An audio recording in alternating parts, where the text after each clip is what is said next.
कुर्ल्यामधील 9 तारीखला घडलेली घटना BSTची जो अपघात झाला त्या अपघातानंतर मुख्यमंत्र्यांनी मदत म्हणून जाहीर केली होती. आज तारीख झाली 20. आजपर्यंत एकही कुठची मदत कसली मदत रुग्णांना उपचार घेताना मिळालेला नाही.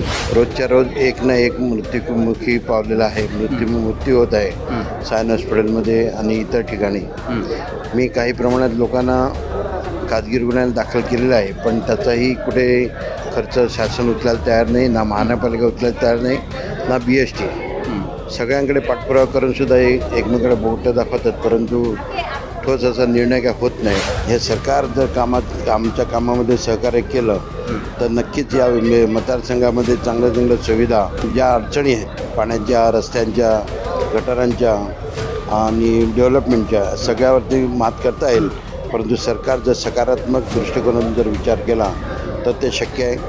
आणि फक्त विरोधी पक्षाला नामोहरम करण्याचा जर विचार केला तर मात्र ते फारच कठीण काळ आहे 5 वर्षाचा. हिवाळी अधिवेशनाचा आजचा 5वा दिवस आहे आणि आपल्यासोबत बोलण्यासाठी शिवसेना ठाकरे गटाचे कलिना विधानसभेचे आमदार संजय पोतनीस आहेत. सर, हिवाळी अधिवेशनाचा आजचा 5वा दिवस आहे. राज्यभरामध्ये विविध प्रश्न आहेत आणि हे अधिवेशन अगदी कमी दिवसाचं आहे, कमी कालावधीचं आहे. तुम्हाला काय वाटतं? 2024 निवडणुकीतलं पहिलं अधिवेशन आहे.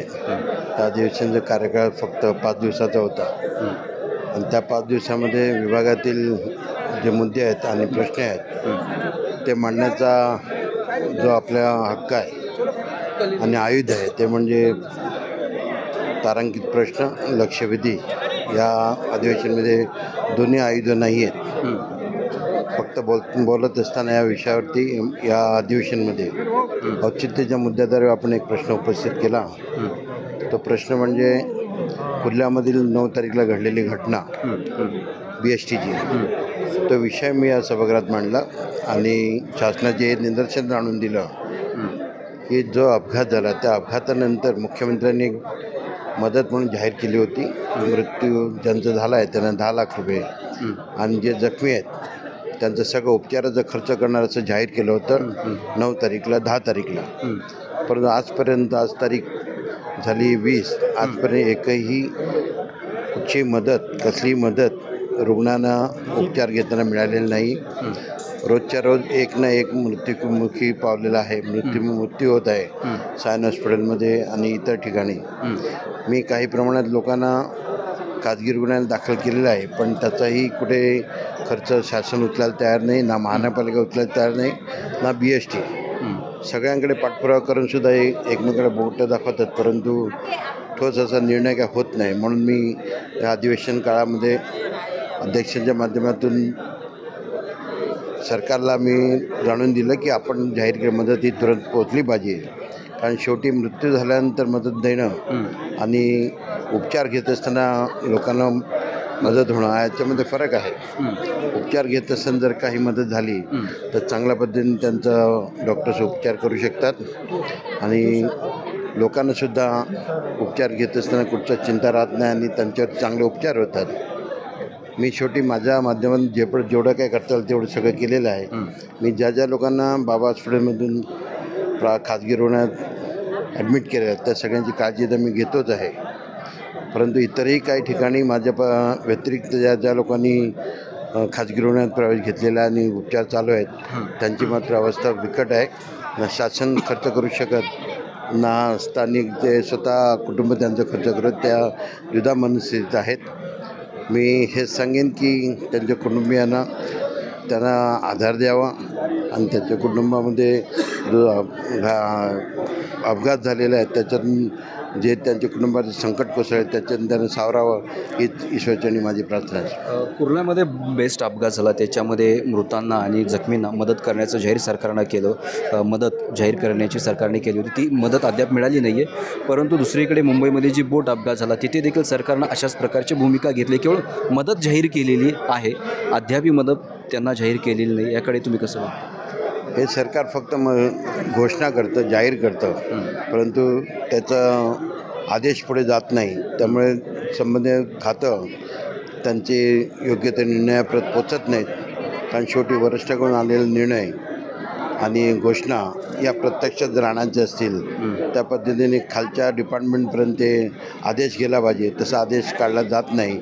त्यामुळे अधिकाऱ्यांमध्ये सुद्धा संभ्रम निर्माण होतो आणि या मदतीपासून वंचित राहतात.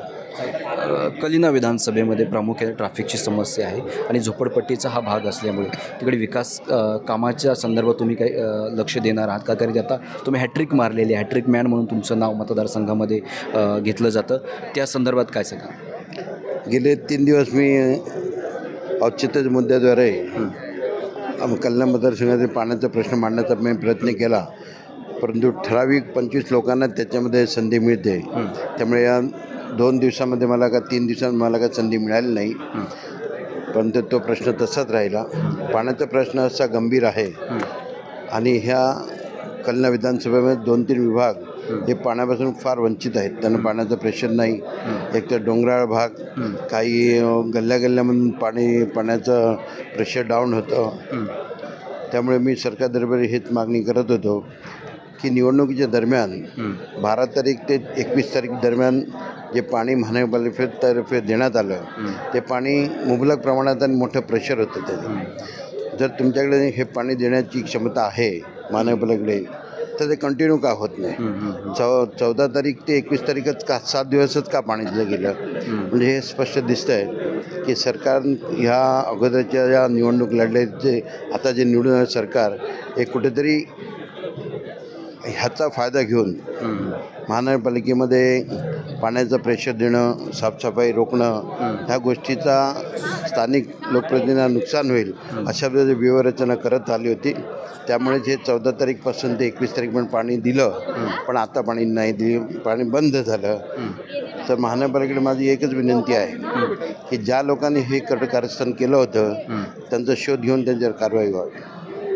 तुम्ही कलिना विधानसभेमध्ये 3ऱ्यांदा विधानसभा आमदार म्हणून निवडून आलेला आहात. एक हॅट्रिक मारलेली आहे. एकूण कसं बघता ह्या तिन्ही टर्मकडे?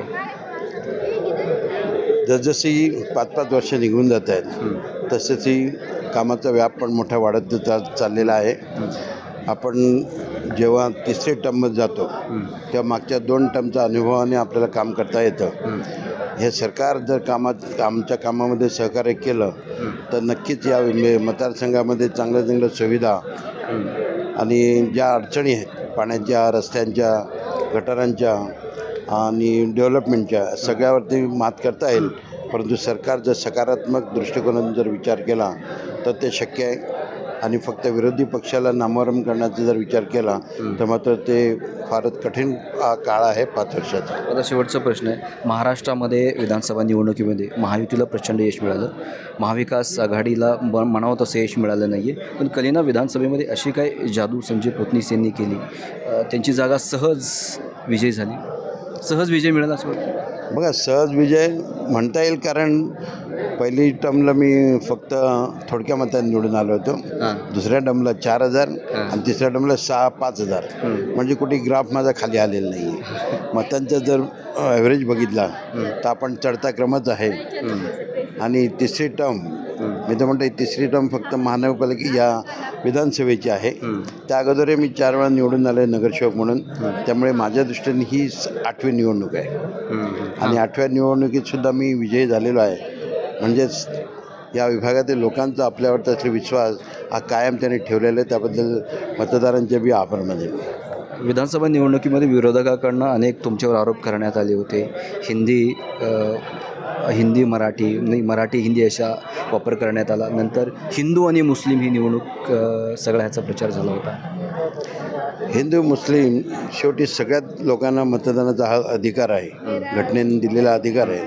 तो प्रत्येकाने आपापल्यापर्यंत बजावलेला आहे. आणि राहता प्रश्न हिंदू मुस्लिम हा जर विभागणी केली तर कुठच्या पक्षाने मुस्लिमांकडे गेलेले नाहीत, कुठच्या पक्ष हिंदूकडे गेलेले नाहीत. वर्गवारी केली होती का? जातीमध्ये वेगळेपणा करून मात्र मागितली होती का? तसं ते सांगावं. तर ते जो बहुसंख्य मुस्लिम विभाग आहेत तिकडेसुद्धा भाजपला मतं पडलेली आहेत. म्हणजे ती कशी पडली? मग ते न मागता मिळाली का? शेवटी उमेदवार जो असतो तो प्रत्येक मतदाराकडे जाणं हा त्याचा हक्क असतो आणि त्याची जबाबदारी असते. कारण त्यांच्याकडे मतं घ्यायची असेल ज्यांच्याकडून आपण मतं मागतो ती कुठच्या धर्माचे आणि कुठच्या जातीचे हे बघणं योग्य वाटत नाही. मी एक सामान्य या भारतातील आणि या देशातील नागरिक म्हणून आपण मतदार म्हणून त्याच्याकडे मतं मागायला जातो. कलिना विधानसभा मतदारसंघामधील पुढील 5 वर्षामध्ये कुठला अजेंडा असणार आहे मतदारांसाठी संजय पुतनीस यांच्या?